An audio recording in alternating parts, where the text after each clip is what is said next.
We begin in Sudan, where dozens of people have been killed this weekend in a fierce power struggle between the army and a powerful paramilitary group called the Rapid Support Forces. More than 50 civilians are among the dead, with hundreds more people wounded as the rival groups battle for control of the country. The clashes centered in and around the capital Khartoum follow months of heightened tensions that have delayed Sudan's long-anticipated transition to democracy. Jets roaring overhead. Tanks on the streets. Gunfire and smoke all around. Sudan's army and a powerful paramilitary force have turned their guns on each other, just months after signing a deal to restore the country to civilian rule. In 2021, the two sides, Sudan's army and the Rapid Support Forces, or RSF, joined forces to seize power from civilian Prime Minister Abdallah Hamdok.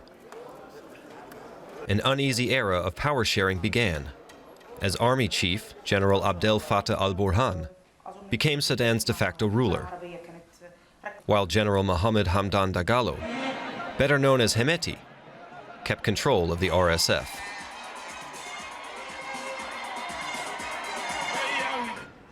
Military rule was met with frequent protests as Sudan's economic woes worsened.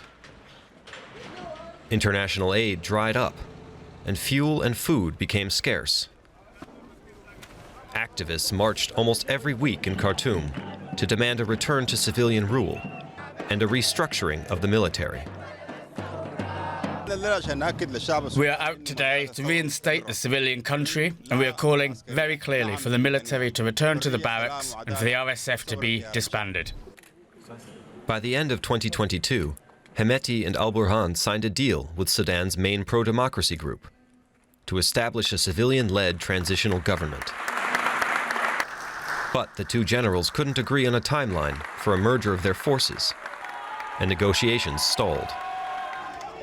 It was another blow for pro-democracy advocates.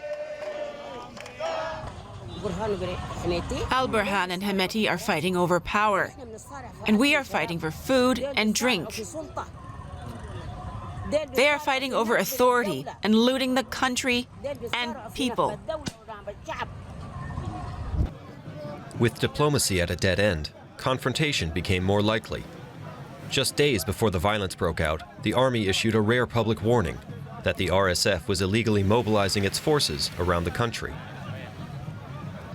RSF and army forces now blame each other for starting the conflict, and both say they won't back down. Let's go live now to Christine Rohrs, joining us from Khartoum. She's the country representative for Sudan with the Friedrich Ebert Stiftung think tank. Thank you so much for speaking to us after what must have been a long night. Can you tell us what the situation is looking like today? Yeah, hello. Thanks for having me. Well, we've had the fighting soundtrack on for the past more than 28 hours now, with lulls only around prayer times or when fighters broke the Ramadan fast. All sorts of artillery seems to be used. We hear some low grumbling sounds and then sharper thuds or machine gun fire. There were fighter jets overhead again. At least one internet provider seems to have cut the service, and people are also starting to get a bit nervous over the supply of drinking water and food. In many areas, shops are closed. It's also getting really hot here with more than 40 degrees Celsius, so civilians having to shelter inside with no power to turn on a fan or open a window for fear of catching a stray bullet. It's a really, really bad situation for many in this mega city, and there doesn't seem to be much awareness on the side of the warring parties over the situation of the civilians. Now, can you help put this into context for us a little bit? This fighting broke out after rising tensions, including over how to integrate the RSF into the military. What do you think needs to happen to see this disagreement settled?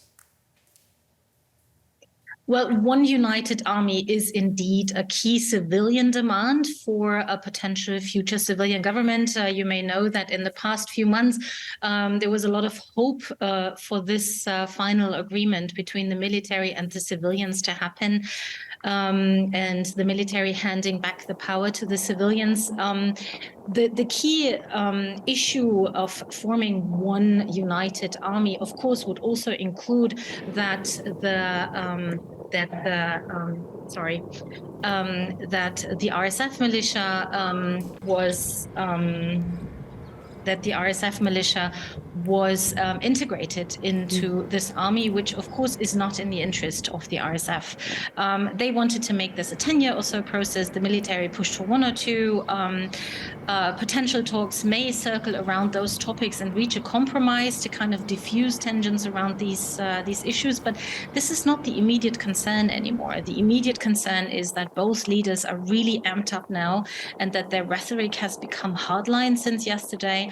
Both have uttered maximum goals for the outcome of this power play, and it will be really hard to de-escalate from here and to get them to a point where they may be able to talk eye to eye on issues. So this doesn't sound good for Sudan's long-hoped transition to democracy. In efforts to de-escalate the situation, how useful do you think international diplomatic pressure could be here? Well, it's certainly a central instrument, although the pressure must go way up. I think the combined international and also the national pressure needs to reach a certain critical mass. We already had quite a lot of heavyweights publishing statements yesterday, having their say, butting heads together. But it obviously has not brought the results. So raising awareness of the plight of the civilians and of the will of the civilians. They simply do not want a military government anymore. They do not want things to happen as they're happening outside. They want democracy and a free society. And I think there needs to be a lot more messaging on this until the situation can calm down or will calm down. Thank you so much for drawing our attention to those elements of the conflict. That is Christine Rohrs, country representative for Sudan with the Friedrich Ebert Stiftung. Thank you so much.